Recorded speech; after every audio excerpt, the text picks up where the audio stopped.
Hey, I'm Mack. Welcome back to my channel. As always, don't forget to like and subscribe and consider joining my Patreon for access to new videos 12 to 24 hours early, as well as some Patreon exclusive content. So I'm being told that the video that I reacted to in my previous upload with Rachel Hollis and Cathy Heller, that I cut it off too early and that I didn't get all of the good content from it. So what we're going to do is we're just going to pick up right where we left off and we're going to go through the rest of it. All right? Let's go. So let's talk about why you felt the need to write. Clearly something was so on your heart to write this in the middle of everything that was going on. What inspired it? What did you want people to get from reading it? So I was in the midst of editing a book I had already written, which is interesting because I don't know if that book will ever come out now because it just feels like something other, but I was in the midst of editing that and in March of 2020. And I tend to write with a lot of humor and a lot of irreverence and be silly. And I was editing this thing, which was so funny and felt so wrong. I just, especially back in March, we were all so scared and we didn't know what the heck was going on. And it was supposed to come out at the end of the year. And so I was like, there is no way that I can bring this out into the world and have it feel appropriate. And so I talked to my editor and I just said, man, I don't know about this. And she was like, okay, well, what would you want to write? And I said, let me just kind of, peck some things out and kind of see what's here. And I wrote, which is not the beginning of the book, but there's a part where I talk about what's good will always be good. And I wrote that. I started with talking about my grandparents and remembering these beautiful times from my childhood, which is one thing that I loved about 2020. 2020 was the hardest year of my life, but it forced me to slow down. And in that pace, I really did come back to myself on so many levels. And I started writing that and I realized, man, I got a lot of stories about how you live through hard things. And I knew that people were about to live through something really hard. We're still in the midst of what that is. And I think the ramifications of this will continue to exist for us for a long time. So I just wanted to write about that because, nobody had answers, but there were answers for how to deal with side effects. Nobody would know how to deal with a pandemic in 2020, but there is a lot of information about how you deal with anxiety, stress, fear, guilt, loss, all of it. And so that's what I wrote. And I'm really proud of that book. When I started it, had no idea that I would be editing it and have my marriage fall apart. And I'm really proud of myself for continuing and to keep going, which felt like, how am I going to put this thing out? People know that I'm going through this thing. And now I'm talking about how to go through hard things. It just was so much. But I'm proud of myself for doing it. And I think, it's amazing. It's super brave. Is it super brave or is it super presumptuous and a little bit conceited to assume that just because you're going through something that you then know how to go through it when you're not even finished going through it yet? How could you possibly know when you haven't even gotten over, mostly gotten over your own divorce, how someone else should be able to move forward from theirs? Because it took you a really long time. I'm not even convinced that you're past it yet. You're certainly more past it than Dave is. However, it is so conceited and so, I'm not even sure how to express it. It is so just assuming that you know everything, that you have all the answers when clearly it's so obvious to anyone who is observing this objectively that it's not possible for you to know whether you have all the answers or not, because you don't even know if what you're doing is working yet for yourself, because there hasn't been enough time that has passed for you to know whether your strategy was effective or not. because there's more that matters than short-term shit. Also, I'm tired of this angle about how the pandemic helped you slow down. Okay, this is part of you being unrelatable. For a lot of people, specifically like blue collar workers or warehouse workers or healthcare workers, to say that there was any type of slowing down or being at home involved in the pandemic is so unrelatable. We're like, what are you talking about? What are you talking about? It beats us. That is a totally alien experience to us because that was not our experience at all. And it's a very pervasive viewpoint that is commonly just expressed by this white collar little affluent bubble. And I really feel like it never was examined, or no one ever called it out really, I feel like every podcast I would hear like, we're all working from home. Literally everybody's working from home. Everybody's working from home and taking it easy. And I'm just like, really? Everybody? That's news to me. Maybe it's everybody with white collar bougie jobs, but not the reality for anyone who works in logistics, who works in shipping, who works in warehouse, who works in healthcare, who delivers your Amazon packages, who delivers your Grubhub fucking orders, who delivers the other shit that the gig economy allows you to exploit the working class for. Those are actual people. You understand that, right? And you can't do Amazon deliveries by working from home. You have to actually go do something. These are people that actually have to physically do things, or the world doesn't keep spinning. So no, I don't know what you're talking about. And if you think that that is a universally relatable experience, then you are sorely mistaken. And this is one more reason that you're unrelatable AF. And privileged AF. Just wanted to get that out there. It reminds me of a book that John Cabot's in entitled Full Catastrophe Living. And there's something about showing up for it all, even the hardest things, that can be the best year ever. Right. And people.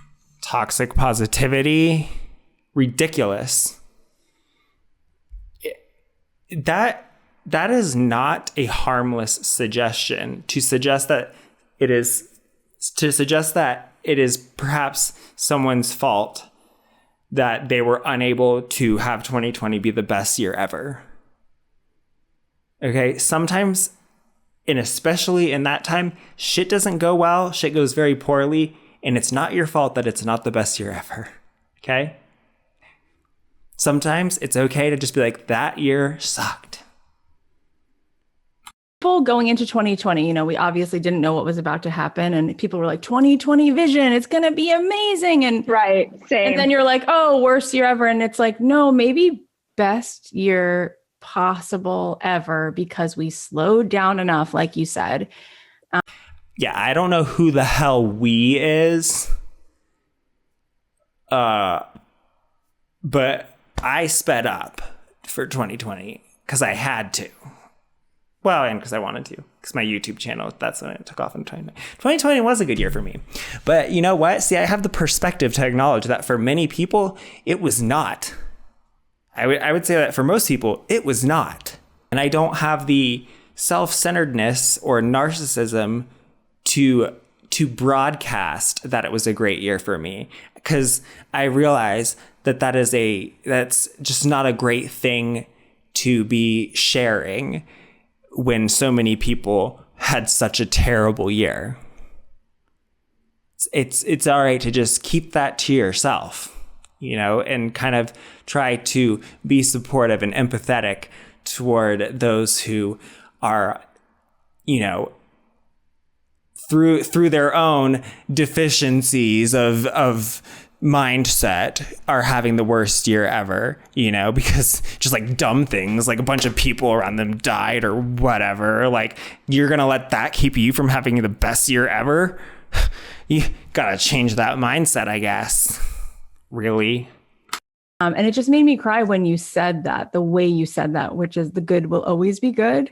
Like that doesn't go away. Right. And also just like coming home, slowing down enough to like feel your freaking feelings. It's like we're all moving so fast that the things that we've all been through, and we're like, we're fine. I'll just watch Netflix more. I'll just scroll my phone more. It's like, you're not freaking fine. And maybe this year you're a little more fine because you allowed yourself to not be. Yes. And that's what you. Okay. The only people that this occurred for is white collar people with cushy jobs. Okay. That is the case for such a relatively small subset of the working population that it really is so surprising to me that this type of rhetoric that you saw it everywhere in 2020. And I really, really feel like no one ever called it out. Maybe because the blue collar workers were too fucking busy during 2020 to be listening to this and calling it out. But it was so frustrating that I feel like they never were forced to critically examine these. We're all working from home. We're all slowing down. It's so beneficial. Like, whoa. It's just really frustrating to hear that when that is just not the case for you. Not that I'm really envious of it, because it sounds like it was a pretty garbage experience. I hate working from home. I can't do it. Maybe it's my ADHD or something. I don't know. I can't deal with it. It just, everything just blends together and it's terrible. Anyway, the point is, it's frustrating. It's so frustrating to me that I really felt like at some point someone prominent would call out this attitude and force them to kind of examine what they were saying and how utterly ignorant it was. But like, it never really happened, I feel like. We've made space for all of us. Right. I was not okay. And it was the first time in a decade that I didn't show up regularly for my online community. I wasn't present on social media for 2 months, which was, maybe people listening to this are like, okay, but if you do what I do, it was a pretty big deal. And I didn't, I really do want to put goodness and positivity and light into the world. Now, I didn't have any light to offer. The only joy that I had went to my kids. That's what they got. They got the joy. And then when they weren't here, I was on the floor. And that was what I needed. And I allowed myself to really hold those things.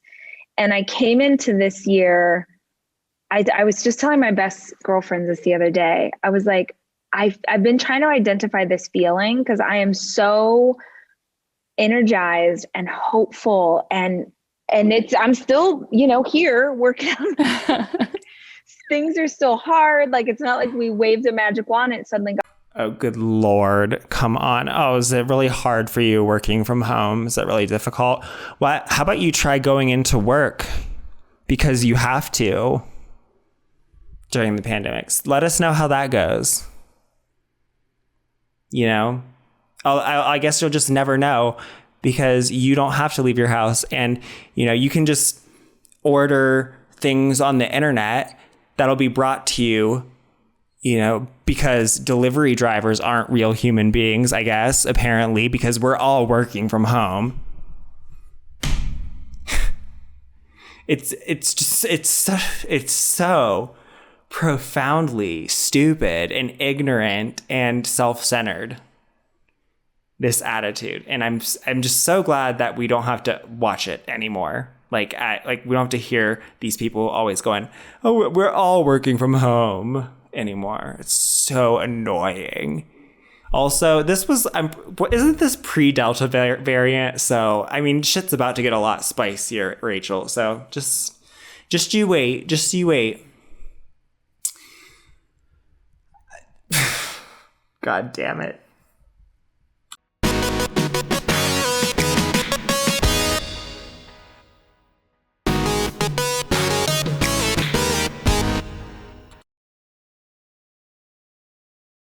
Easier. I was trying to identify it, and I was like, I feel like I had a near-death experience. Like, I feel like my best friend Beans was like, oh, it's like that scene in a movie where you start to step off the sidewalk, but you stopped yourself, and then all of a sudden a bus drove by. God. And Isn't that from Mean Girls? you realize like, Ooh. oh my gosh, this life is so precious. And every single piece of this I appreciate. And I'm so grateful for stuff that like me of 18 months ago would not have been this excited that I just got a new puzzle to put together with my kids. Like, we are about to do a cactus puzzle. We are so excited. Like, I would never have appreciated getting to spend time with my best friends. Like, I didn't see my girlfriends. I have 3 best girlfriends that. Okay, why do straight women say girlfriends like this? I don't understand it. Why don't you just say friends? Because I'm just thinking, like, as a gay man, I'm trying to think about how this would be if I'm a bisexual woman or a lesbian. I'm gonna be so annoyed that these straight women are making the term girlfriend super confusing. Like, now how am I supposed to talk about my actual girlfriend who is like my romantic partner? And if I hear Rachel talking about her girlfriend, am I supposed to think that she's like, that she likes women or not? Right? You know, like, that would just be so confusing. Like, if I'm talking to a man and he says something about his boyfriend, I'm not sitting there going, is he talking about his friend or is he gay? Like, no, he's gay or bisexual. Like, that's unambiguous. That's what boyfriend means. But girlfriend apparently doesn't mean the same thing. And that would just be so frustrating. I'm just thinking about how sexually frustrating that would be. And just linguistically frustrating, because how am I supposed to unambiguously talk about my romantic partner if I'm a lesbian? Like, how am I supposed to spell it out for you that I'm not talking about girlfriend the way that Rachel's saying girlfriend? I'm talking about my girlfriend like we have sex. I don't understand it. I just don't. What's wrong with friend? Are my rock there, like my people. I didn't get to see them for 4 months because of quarantine. And the first time that we saw each other again, we all quarantined. We got tested multiple times. And the first time we all got to be together and like hug each other, we were bawling. Yeah. And like, man, I never knew there was going to be a time where I didn't have the ability to hug my best girlfriends. Right. So I just feel like I came into this year like I appreciate life in such a way that I didn't before. Absolutely. Okay. Oh, okay. So I guess the pandemic was worth it then. Like, oh, I'm glad that you got to appreciate life now, Rachel. So I guess, you know, it's a good thing it happened, right? That was worth it. That's a great trade-off. You know, if we could go back and decide if we had a pandemic or not, I would be like, yep, we got to have it so that we can appreciate life. See, and that's the fucking problem with toxic positivity. It's just stupid. And it makes it feel like, oh, well, then if you're not doing great, then it's your problem. Well, no, it's not. It's not your problem. It's the fact that the situation sucks. That's all. Also, it's, once again, the Delta variant has not taken hold yet. So, Okay, so as we're sort of wrapping it up a little bit, so what's one thing, because you absolutely are. Given that there's still like 20 minutes left in the run time, I guess this is going to be a true Hollis wrap up. Right. When you say you knew some things about going through hard stuff, and anyone who knows a little bit about your childhood knows how unbelievably impossible some of that was. And look at you. So what would you want to tell people who are going through it right now? And it might not even be COVID. It might be losing someone to something you know that they might be able to take with them for getting through that. Trigger warning, she's going to quickly mention the fact that her brother committed suicide. Because I looked ahead just now. Because I felt like that was where we were going. Because that's always what people are talking about when they're talking about Rachel Hollis' childhood. Yeah, so she is going to mention that. It's not graphic or anything, but you know, if you don't want to be subjected to like a discussion of the emotions surrounding it, probably skip ahead to the time that I'm probably going to put on the screen here. Yeah, and then I after going forward a little bit to look through it, I thought about cutting it out entirely, but I also felt like it would kind of be unfair because some of the stuff that she says is actually like pretty okay, so I don't want to feel like I was doing some biased cutting or whatever. I'm going to go with my gut, whether this resonates with everybody or just the one person that it's meant to. We need you here. It does get better. I swear to God, it gets better. But it only gets better if you keep moving forward. I have, I lost my older brother to suicide. And so it's something that is incredibly close to my heart. And I have lost a lot of friends, acquaintances in the last year, especially. This is especially hard for our teenagers because they are so isolated, and many of them are isolated or in quarantine in homes that maybe don't accept and love them for who they are. And so they feel more alone than ever. I swear to God, it gets better. Whatever it is you're going through, if you can just stay here, if you can just hold on, if you can just get through one breath and then the next and then the next. I always think with my brother that he made a split-second decision that was a permanent solution to a temporary problem, right? And he struggled so much. And I am so grateful that he is not in pain anymore. But I also imagine a life that he could have had. And so the resources are out there. The friendships are out there. The people who love you, the pieces that you need. I believe in my heart that you're here for a reason. And you gotta stay with us. It's so beautiful that was your answer because. See, I thought that was fine. I thought that was fine. I thought that she didn't go too far into where she's not qualified to speak. I thought that was fine. So, see, I'm not biased. I often say that the opposite of depression is not happiness, but purpose. And the reason I do this show is because I think people don't feel seen and they feel invisible. I went to New York 4 times to see Dear Evan Hansen. It's like You would. The greatest show ever. You would say that. And it's all about a kid who commits suicide. And at the end of the day, people, when they ever ask me, why do you do this show? I'm like, for that reason. Like, oh, I didn't get that from the show. I'm like, no, that's it.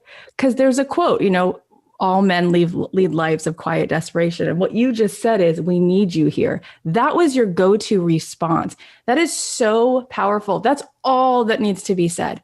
You are needed here. Mm-hmm. I think, Rachel, people don't think that they're needed. I think that they very quickly compare themselves to the 14 other people on the internet that they looked at yesterday and say, I'm not needed because she's better and she's prettier and this, and therefore I can't get through hard things because I don't feel a sense of purpose. I don't know that there's 4 people who need me. The fact that that was your answer, it speaks volumes about you. So, oh, for the love of God, if you keep double clicking her mouse like this, I'm going to get demonetized. Okay, stop it. Stop. Okay, stop.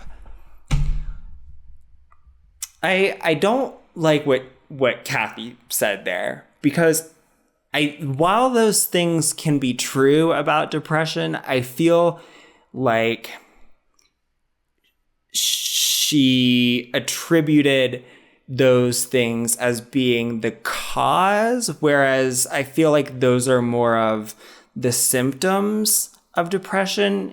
It's really more of there's something out of balance in your brain usually, and it's making you unable to feel any sort of, motivation, any sort of reason to do anything, or any sort of to feel like there's any sort of hope that anything can ever be different, et cetera, et cetera, et cetera.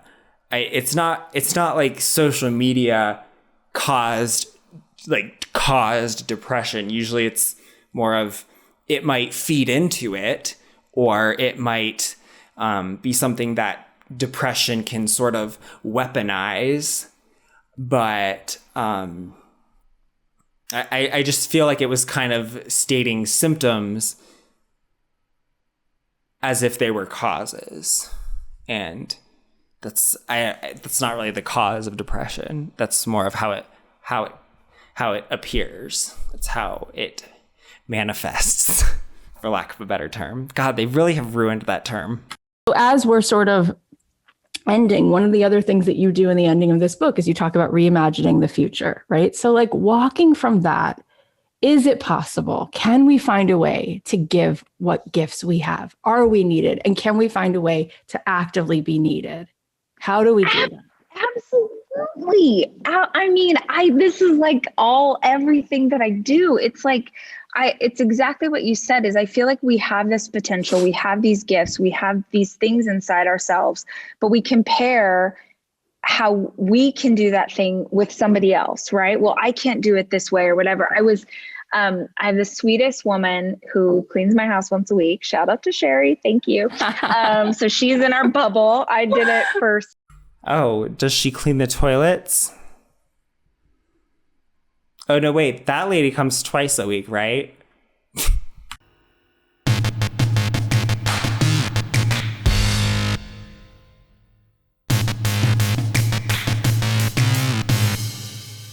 Several months, I'm be honest. I was like, Sherry, I need you in this bubble, girl. I need some help. Yeah, see, that's one of those people who's not experiencing that whole working from home, slowing down thing. See, because you need her there, okay? Isn't it interesting that the lowest paid, lowest valued workers are the only ones that are actually necessary? So I guess we pay people more when their jobs aren't important. Cool. Because we don't need Rachel Hollis. We don't need Cathy Heller. But we need people who clean things. We need people who clean the toilets. Sherry was here the other day and she was cleaning. We always chat. And you understand that she's required to listen to you, Rachel. It's not like when you are working in someone's home for money and you need that money because there's, bills you have to pay, you can't really tell them that you're not interested in what they have to say, or that you don't feel like listening to them right now, or you can't say what you're saying is stupid or whatever. You can't, okay? They have to listen to you. Just want to make sure that's clear, that they have to listen to you because they work for you. That's why. I was teaching her about love languages. And this is sort of. I was teaching her about love languages. God. Captive audience, man. Captive audience. Jesus Christ. I don't think you pay her enough for that, Rachel. But I mean, what's she supposed to do? She's supposed to tell you like, oh, I don't care about that? No, she can't do that because she wants to continue to earn money from you. Of course you were. Of course you were. You're like, Sherry, sit down. Have some sandwich with me. I'll talk to a barista. I'll talk to anybody. So I saw this thing on Instagram, and I wish I could remember, like it was served to me. It wasn't like a person I follow. So I don't know who that said this first. Okay. So I wish you could remember too, Rachel. If this is someone else's, this is not my thing. But someone just asked a really simple question. They said, do you ever love yourself in your own love language? Well, as a man whose love language is probably physical touch, if such a thing exists, I touch myself. I am a man. What? And my mind exploded. I was like, right. What? Yes. Which is like, if y'all listening, if you know love languages, we all have them. And this is how we love others and how we hope others love us. But I've never thought of that. So mine for the longest time was words of affirmation. I feel like it shifted to acts of service. And so I was just talking through this to Sherry. I'm getting off on a tangent. Sorry. So I was explaining this to Sherry. And I said, well, Sherry, what's your love language? And she said, I think I would be physical touch. And I was like, she's like, I love hugging people. I miss it so much. And we start talking. I'm like, oh, okay. Well, just so you know, is it a massage? Is it a bubble bath? Is it like things you could do for your physical body that you would be loving?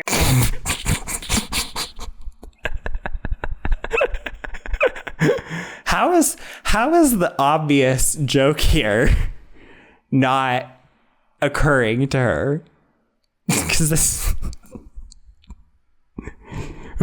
Well, Sherry, do you touch yourself?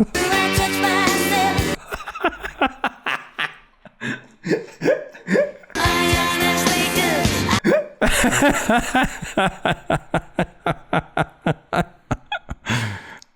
do. And as we're chatting, she's saying, yeah, you know what I always wanted? And she tells me this dream that she had that was like this thing that she wanted to do in the world. And it was working with people through physical therapy and all of this stuff. And I was like, oh, why don't you do that? Right. She's like, oh, I'm older now. And like, what? And I'm like, no, absolutely not. At the very least, I was like, at the very least, Sherry, have you ever thought about volunteering? Like how many, because she was talking about doing things with patients. Okay, people who aren't like in your wealthy bubble, Rachel, don't have time to volunteer. Who are older, I'm like, how many like private, I mean, right now things are different, but freaking A, I bet like you could do Zoom calls with people who are in a nursing home right now and they would be so. For physical therapy, no, you cannot. Nursing homes usually, nursing homes are not covered under Medicare usually, but they are covered under Medicaid, and so they have to be kind of certified and stuff. And so you can't just have someone who's not certified in physical therapy just coming around and doing it. Like, no, you cannot. You'd have to find like private ones or something to peddle your unqualified quote unquote physical therapy services. I'm assuming that she's not certified in it or anything, or else she'd be doing that, since it's pretty expensive, to get a certification. You have to go to school and stuff for it because, for some professions, Rachel, you have to know things. So ecstatic. Right. And then you already have a relationship. So when pandemic ends, now you've got this existing thing and you can go in and you, like, if this is on your heart, I literally said this to her. I'm like, I believe that when we have those callings on our heart, that is God or the universe, whatever you believe in, telling you what your purpose is. Of course you believe that. See, with what I believe about something being on your heart, of course you believe that, Rachel. Of course you do. So it doesn't have to be this like, yeah, because she was like, well, I would have to go to school. Correct. You would have to go to school. If you want to be doing anything in any sort of qualified sense, such as at a nursing home, you need to be qualified as a provider of physical therapy. Physical therapy is not just some, thing that anyone can do. It is a medical profession that you have to be certified and licensed to be practicing. Rachel, yeah, I know it's shocking to you that some jobs require education and certification when you are working with people's bodies.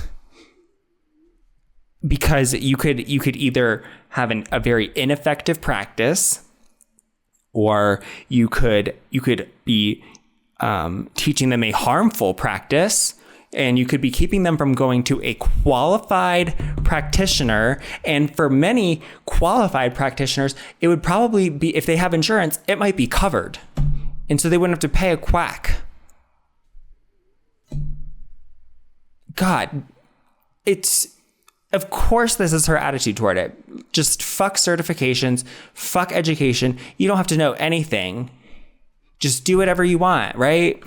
I'm like, no, you have a heart to show up for people in this very specific community. Exactly. You could be doing that by the end of the week. Yep. You are not qualified if you have not been to school for that. I know that it's impossible for Rachel to understand the amount of knowledge base that you need to build up for these type of professions. And there's really no way for her to understand it, because she's never been to undergraduate college. She's never been to graduate school. So it's probably hard for her to comprehend. Like, it's a lot of shit you have to know, because it's very complicated to work on something like that, because people are going to have very complex issues. Every single one that you see is going to be different. There's just a lot to know, and there's a lot of money involved with it. And it's a lot of money that comes from perhaps insurance companies. And especially if there's any money in it coming from Medicare or Medicaid, because they will go batshit on your ass, okay? They will claw back so much shit, even for certified and qualified practitioners. And you better hope that like somehow something doesn't end up getting paid to you from them and you're not qualified, because, oh my God, like treble damages will just be the beginning of it, okay? Like you are such a shining example of the Dunning-Kruger effect, Rachel. No, you cannot learn how to be a physical therapist in 1 week. That's just so false. Jesus, God Almighty.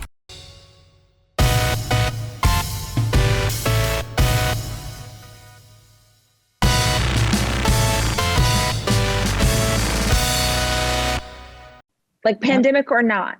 Yep. So I think it's like focus on what, not how. If you start out, if you get your what, and then you immediately jump into all the hows, you will talk yourself out of it. Yeah. Well, how would I do this? And what would I look? No. Let the what become so big and so like bright and exciting and beautiful that you just jump into any way to achieve that quickly, as opposed to having to be a certain way, or I've got to have a degree, or, you know. Can you imagine if I just decided I want to be a pharmacist and I don't need a degree for that, right? Would you be buying shit from me? Yeah, I don't think so. But of course this is Rachel's attitude, because she just doesn't think any of this is necessary, because she's so blind to how dumb and unqualified her own shit is. When she's asking like, what happened to dinosaurs? Are you fucking kidding me? Or, you know, recommending Ina Seagal's fucking book of bullshit and, you know, bullying people who have had miscarriages, basically, which she should know better than, okay, you would think, but apparently not, because the grift runs all the way down. Like, of course you think this way. But you know what? There are consequences of not having that knowledge base. There's a reason that we require this knowledge base to be met as a minimum standard, as a minimum qualification for these professions. And that is because they are working with live ammo. People can get hurt. People could not get the care that they are supposed to be getting by coming to you. That happens enough with people who are qualified, who do have the certifications, okay? There's a reason that we require these degrees, that we require these qualifications and these licenses. There's a reason for it, and it is to protect public health. It is to protect people from the charlatans who used to be able to just go around with no regulation whatsoever, and you were basically just playing Russian roulette when you would go to a quote unquote doctor's office. there's a reason that we require these things. And perhaps you don't see the necessity for it, Rachel, because those regulations have been so effective and protected you from your own ideas about this. It's so frustrating. But see, once again, you're so rich that you don't need to be right. You don't need to know the truth if you have enough money. You don't need to. You can have this attitude of, don't focus on the how, focus on the what. Okay, well, for most of us, focusing just on the what will lead to ruin financially, will lead to us being on the street, because we can't afford to not think through what the consequences could be, and to not think through what if this doesn't go right. For you, Rachel, it doesn't matter if it doesn't go right, because you have 20 million safety nets that you can fall through before you're going to have any type of problem. But the rest of us don't have that. And that's what makes you unrelatable. I do a lot of, I mentor a lot of women who own small businesses. And I was talking to a mentee today, and she was like, well, I would love to have that for the business, but I'm not a certified this. And I feel like I'd have to go back to, and I was like, nope, no, girl, I'll make 2 phone calls and you can freelance, you can hire someone on a contract. They will certify this for you. You can say certified by a blah, blah, blah. I just think that we make it. This is a dangerous attitude. This is an attitude that gets us a bunch of scammers masquerading as people who can actually help. I mean, what do you think the purpose of the certification is, Rachel? What? A lot harder than it is. And so if you have a calling on your spoken like a true unqualified grifter heart, an idea, and ladies, let me just say this, because oftentimes women will only chase something if they can convince themselves that it will benefit others. Right. Let me say it again for the people in the back.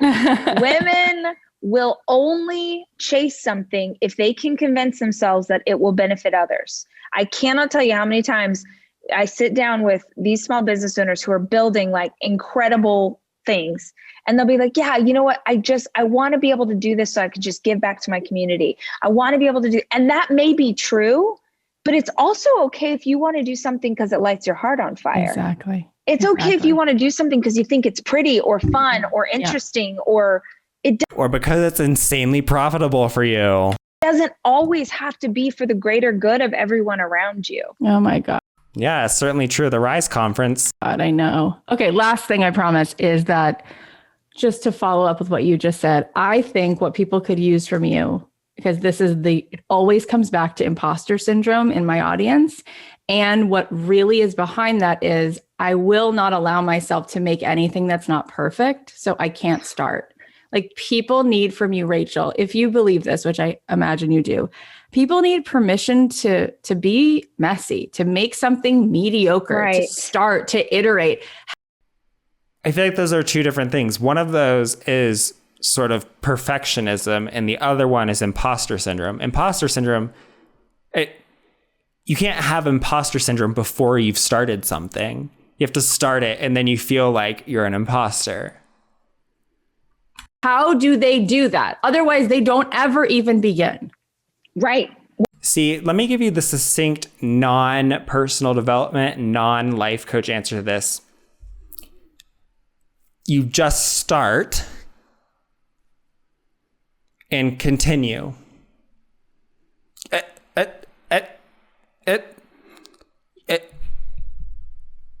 You start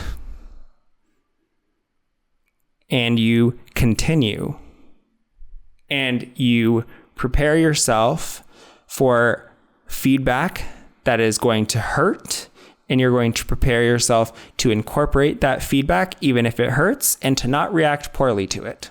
Okay? Nope. No. I don't want to hear anything about identity or who I am or whatever. I don't want, you're making it too complicated. You're going to start. You're going to listen to feedback that is probably going to hurt you, but you're going to accept it, incorporate it, and continue doing it unless you decide it's not the thing for you. Start, Okay, you got it? Okay, cool. Great. We're done here. How long did that take? Not very long. Great. So glad that I could answer that question faster than Rachel Hollis could. Well, here's the thing. If you admire me, my career, my books, my podcast, anything Nope, and nope. that I do in my life, please know that I trudged through 15 years of garbage to get where I am today. Some might say that you're still putting out garbage. And I'm not saying garbage created by others. I am talking, I put out so much crap. You're still putting out crap. So much crap. And the thing is, I agree wholeheartedly. This is the truest, most honest thing you've ever said. When you start anything new, you are going to suck.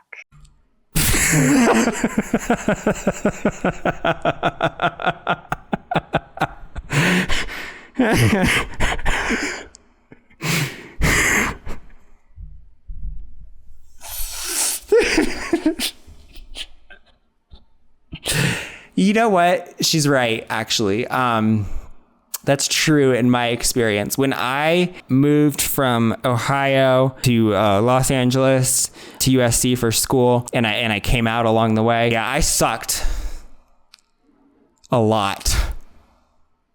You know, suddenly everything becomes about the D.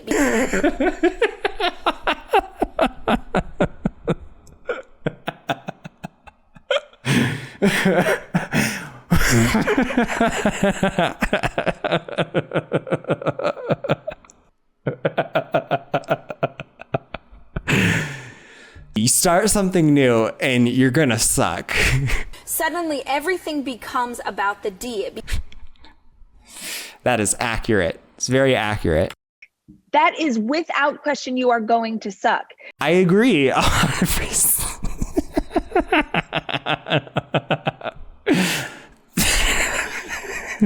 That's what I tell my grinder prospects.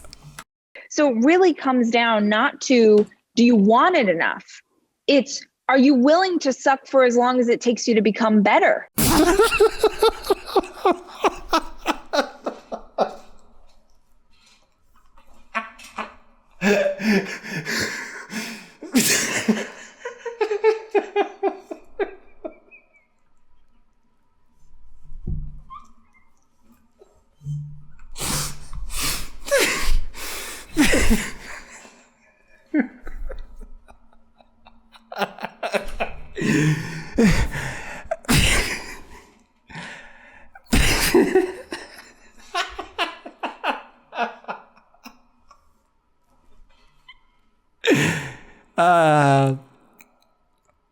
Yes, I was.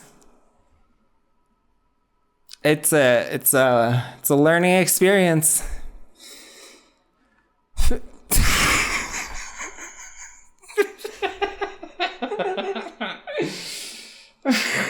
I can really stay on my knees a very long time. Huge part of fashion. Are you willing to suck? Like, people are not afraid of failure. People are afraid of others watching them fail. Totally. I thought she was going to say others watching them suck. And I'm like, nope, not afraid of that. Which is about your ego. It's not about your work. It's not about your creative process. This is your ego talking.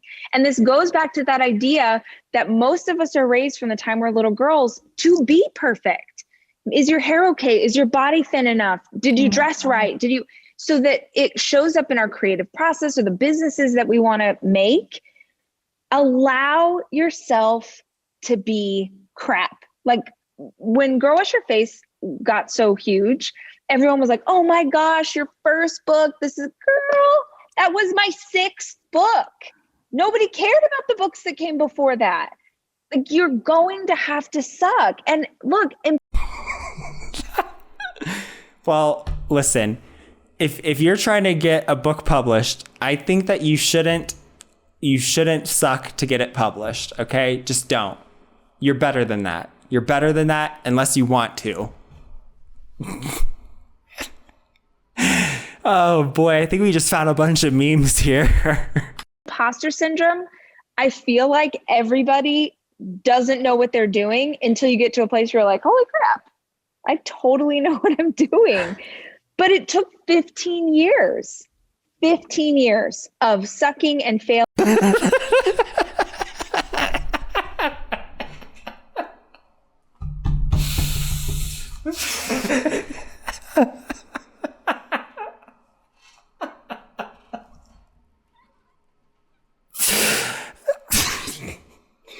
It'll be 15 years for me in a couple of months.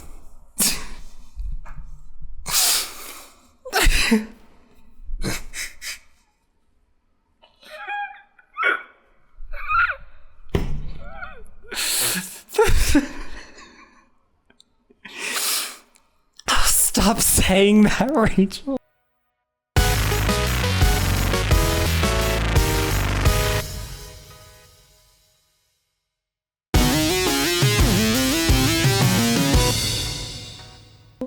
And realizing that even if it was bad, I could count on myself. I can count on myself to figure it out. I can count on myself to fix it. It's going to be bad. And then it's going to get a little bit better. And then it's going to be bad again. And then you're going to lose money. And then... Yeah, see, here's the thing is most people can't afford to lose money over and over and over again like that because they don't have a husband who makes $300,000 a year at least, minimum. People don't like it, but all along the way, you're evolving and becoming what you want to be.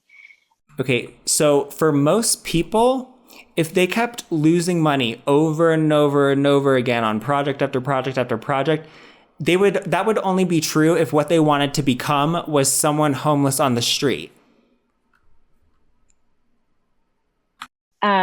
I really do think that so much of success is a willingness to just stay in the game. Man, I started this race with lots of other people who are not here anymore because they didn't like the flack and they didn't like the feedback and they didn't like not being perfect. So they just... Oh my God, Rachel, really? The irony of you talking about how other people don't like feedback is ridiculous. pulled themselves out. Yeah. On my desk. And I guarantee, it's kind of like your husband in that triathlon, your ex-husband. I'm sorry, Rach. This book, the Seth Godin book, The Dip. I don't.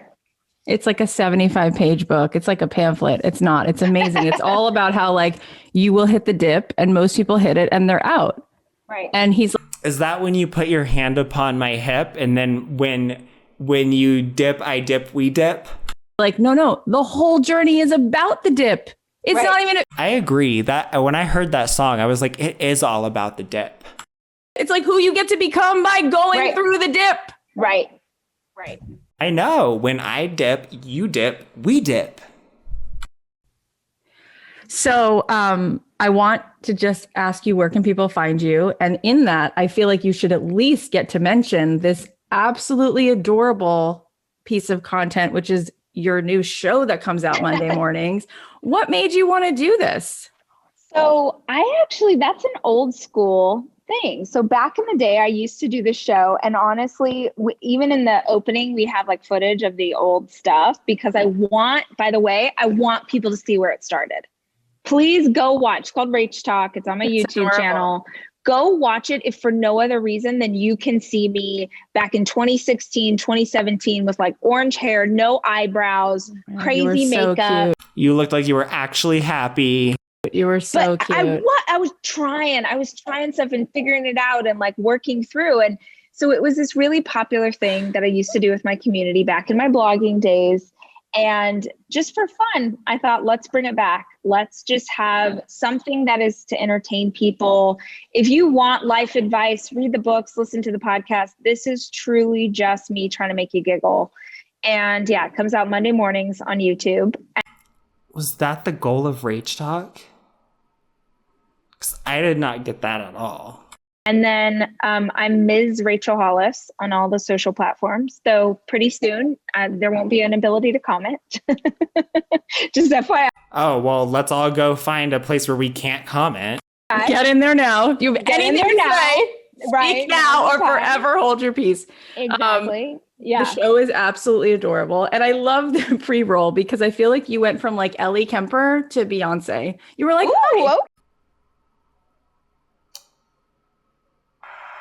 Rachel is not Beyonce.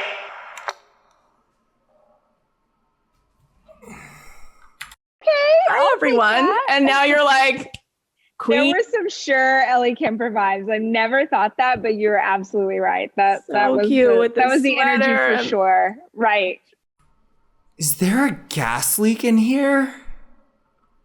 God Right. bless her. God Yes. bless her. I've laughed through everyone with the deer. I love when you're like the beanie because didn't do the roots because mama didn't get to the salon. They're so bad. Oh, mine are forget it. It's like, and the hair, that's why there's a beanie involved right now. 'Cause Involved. the roots, we're good. Well, you know what? Canada was out in force in my comment section. Hello, Canada. And now I know that you could also call it a toque. I think I'm saying it right. It's hard to get your hair done in these times. Everyone who's listening, obviously the podcast and the show and the books, but also Rise live weekend coming up. Right. It's coming in May. It's the Yeah, we'll see if it's still coming up after some things in April. first time ever that my women's conference is virtual, which I'm genuinely excited about. Number one, because for the first time ever, women who haven't been able to come because of like childcare or travel get to experience this. It means that we'll have a global community instead of just a national one. If you've never seen Rise Conference, it's so much fun. We have a documentary on Amazon Prime. If you look up Rachel Hollis, Made for More, you can find it there. Wow, everything has a documentary on Amazon Prime. I should watch that sometime. I don't have Amazon Prime though. I will just not torrent it. See if it's torrentable. There, and it'll show you kind of what it's all about. But yeah. Well, if it's the hokey pokey, then I don't really need to watch the documentary because I already know that that's what it's all about.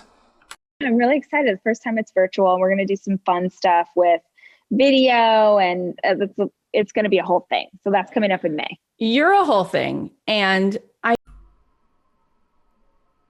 Jesus Christ. I think what's the most impressive thing about you is how generous you. How is Rachel generous? Explain that to me. You have been over this last hour to me. Like, you don't need to be generous to me. You don't need to This is promo for her. make space for me. You don't need to treat me like I'm someone who lives next door. You could just kind of be like, okay. And this is your legacy. You're actually just a really good person. Okay, well, that's the impression that Rachel wants to create in her public persona, is that she's just the person next door. She's related. Yeah, as much as she's going to say that she doesn't want to be relatable, she does want to be relatable because it's marketable. Okay, so I don't know. I guess you can see it as her being generous, but that's her whole brand, is seeming relatable. And so, of course, that's how she's going to behave in an interview. Thank you. I think, man, I want to show up in the world. Like I'm striving every day to be the woman of my dreams. And that's the kind of person that is present. That's the kind of person that holds space. It's something that I've learned to do over the last many years of getting to be in community with women. It's exactly what you said earlier, that people don't feel seen. And so whether you're coming up to me at a grocery store or an airport or a podcast like this one, I want to hold space for that. And of course, you're just a chick like I am, and we're just chatting. So I meant what I said. I'm grateful for the time. What is it about me that makes you think I want to be relatable? And I'm grateful for a chance to speak to your audience. I swear. You're the cutest. You're just so freaking lovable. That's what it is about you. Like, you're in the car today and you're like, Brad Paisley texted me. I'm like, you're forgetting that you're famous. Like, you didn't, like, The Rock sent me alcohol. I'm like, of course he did. You're like, oh, it's so cute. You're like, look, this person. And I'm like, I love that. Honestly, when we did a FaceTime live with him last summer, I think, and he was like, hey, let me get your number. And I was like, okay, Brad Paisley. And I saved it in my phone. And yesterday I was doing a podcast interview like this one, and I saw him, it popped up, and I was like, what? I know. And then it was like, hey, I have this song. You want to hear it early? And I was like, what? Yes, I do. I do want to hear it early. What world is this? I just love that you're officially for sure famous, like with the capital F. And you're like, look at Reese Witherspoon. And like, she's watching you every day and like wants to go to coffee tomorrow. And you're like, we're friends. It's so cute. Never lose that. I don't know who Brad Paisley is, so.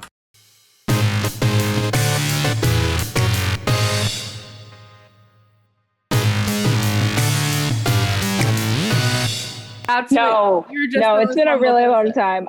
You know what? I'll tell you, this is a true story. Years ago, it was when my oldest son was like 4 months old. Jeffrey, please stop growling. My oldest son was 4 months old, and we went on a first trip without him.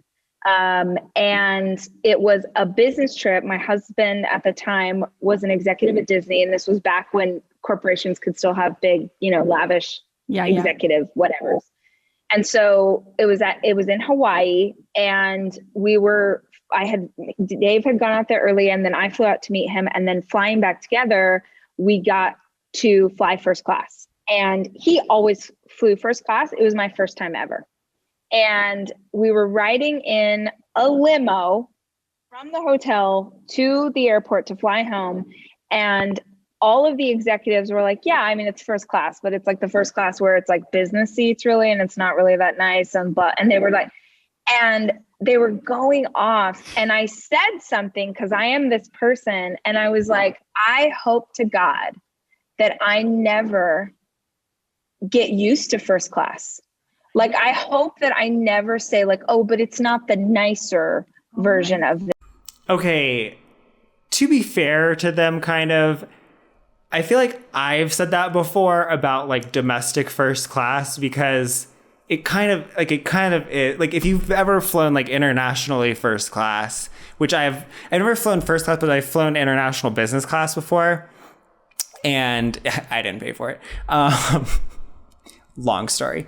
And when you compare that to like it being like business class internationally is like so much nicer than even first class domestically. And that could be kind of what they were saying. It wasn't really that they were like used to it. They're just saying like, it's not the first class that you would get on an international flight. I don't know. That's what I'm saying. Anyway, the point is, did you hear the story? She was in a limo flying first class from Hawaii, but, she's just like us, you guys. She's just like us. She understands struggles. And I still have it. So I keep journals for all of my kids. And I wrote a letter. It was like the start of keeping journals. So I wrote a letter to my son, who was 4 months at the time, and told him the story and said, I never want this for you. My grandparents, who I'm like, was very close to, and they are still my angels, picked cotton and potatoes. And that's what I wrote to Jackson in that letter that day. Like, you stand on the backs of giants who literally broke their back with an 8th grade education so that you could have the life that you have today. And I will never take this for granted. And I never want to get used to it. And I think that I get to control that. Like, I get to stay. That might be true, Rachel, but you have never experienced as an adult. You might have experienced being, mildly poor as a child. That's very different from experiencing it as an adult where you have to figure out what you're going to do, where you have to be the one that, like, you've got to figure something out because no one's going to figure it out for you. Whereas as a child, there's nothing that you might, some children are mature enough to understand that there's a huge problem and, there's not enough money, but you can't really do anything about it as a child. But like, you've never experienced that as an adult. You've never experienced anything remotely resembling financial insecurity as an adult, ever. You never have. So it's just weird that you want to act like this fact about your grandparents says anything about you, because you've just that has never been even remotely part of your story as an adult ever. You went from living at home to, within a year of going to LA, to within a year or two of that, to being attached to this man who makes hundreds of thousands of dollars. So I don't know. I don't know what makes you think that you're allowed to really claim that experience. Surprised and delighted by this life. I never, ever want to take for granted that someone that I admire and have seen in concert 5 times sent me a text. Like, that'll never be normal. No, it's not. And you're not normal. You're just so good. You're so good. It may. Get your nose out of her ass. Wow, this is so sad, Cathy. It just continue to be blessed. The path should be blessed, and the coolest. May it just even be better. It's already been so good. Yeah, I'm sure it'll just continue being great for Rachel. And I'm sure that, if anything does happen, it won't be her fault at all. Like, let the surprises delight you. Like, I agree. The surprises are going to delight us in April. You can't even believe, and it should just be good and easy. And because you've gone through a lot, like, let it all be now just super smooth. It's all going to be so smooth. But so good. Thank you for being here. So cool to connect with you. And absolutely, maybe somehow one day we'll be in the someday. I said it to everybody now on. I'm like, post-pandemic, man, you're one of those people I'm going to tackle with a hug.